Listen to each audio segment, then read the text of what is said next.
बिस्मिल्लाहिर्रहमानिर्रहीम। अस्सलाम वालेकुम। मैं हूं आसिफ और आप देख रहे हैं आसिफ फूड एंड टेस्ट। तो दोस्तों, आज मैं आपके लिए होटल स्टाइल दाल माश की रेसिपी लेकर आया हूं। आपने अक्सर देखा होगा कि जो दाल माश हम होटल या ढाबू वगैरह से खाते हैं वो घर की दाल से कहीं ज़्यादा लजीज और टेस्टफुल होती है।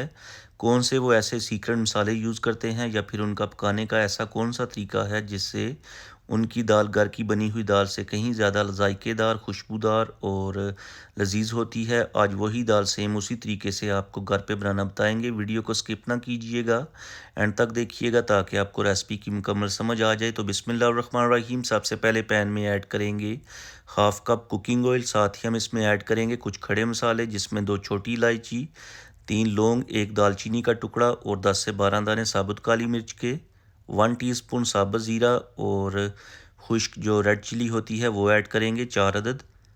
इन खड़े मसालों को हम 40 से 50 सेकंड के लिए सोते कर लेंगे ताकि इनमें से प्यारी सी खुशबू आना शुरू हो जाए। ज़्यादा देर तक फ्राई ना कीजिएगा वरना ये जल जाएंगे। तो जस्ट आपने इनको 40 से 50 सेकंड के लिए सोते करना है। उसके बाद इसमें हम ऐड करेंगे 1 टेबलस्पून जिंजर गार्लिक पेस्ट को हम 3 से 4 मिनट तक भूनेंगे। इसका कच्चापन दूर करेंगे ताकि इसकी स्मेल दूर हो जाए।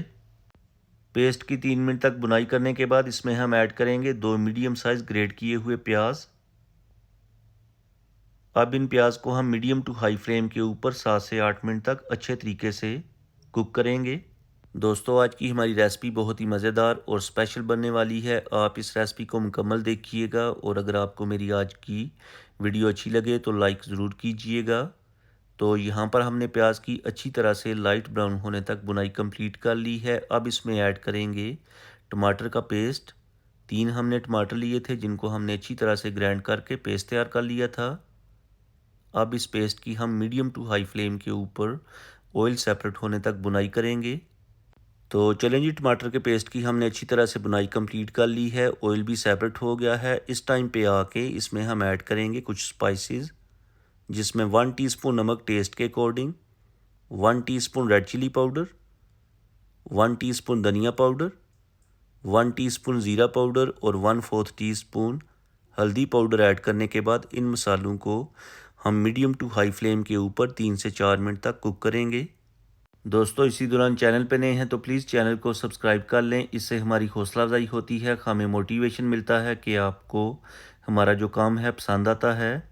तो यहाँ पर हमने स्पाइसेस की 3 से 4 मिनट तक अच्छे तरीके से बुनाई कंप्लीट कर ली है। माशाल्लाह ज़बरदस्त किस्म की खुशबू आ रही है। अब इसमें ऐड करेंगे दाल माश। 1 पाव हमने दाल ली थी जिसको हमने 4 से 5 दफ़ा पानी चेंज करके अच्छी तरह से वॉश करने के बाद 3 से 4 घंटे पानी में भिगो दिया था। अब इस दाल को हम 4 से 5 मिनट तक मीडियम टू हाई फ्लेम के ऊपर भूनेंगे। बुनाई के ऊपर आपने फुल ध्यान देना है। जितनी आप ज़्यादा मसाले की और दाल की बुनाई करेंगे उतना ही आपको टेस्ट अच्छा मिलेगा और लुक वाइज भी दाल जो है ज़बरदस्त किस्म की लगेगी। कुछ लोग दाल को बॉईल करते हैं लेकिन वो तरीका गलत है, क्योंकि बॉईल करने से दाल में जितने भी न्यूट्रिएंट्स होते हैं वो ज़ाय हो जाते हैं। तो अगर आप इस तरीके से दाल बनाते हैं तो इंशाल्लाह आपको इसका जो जायका है और भी ज़्यादा मिलेगा।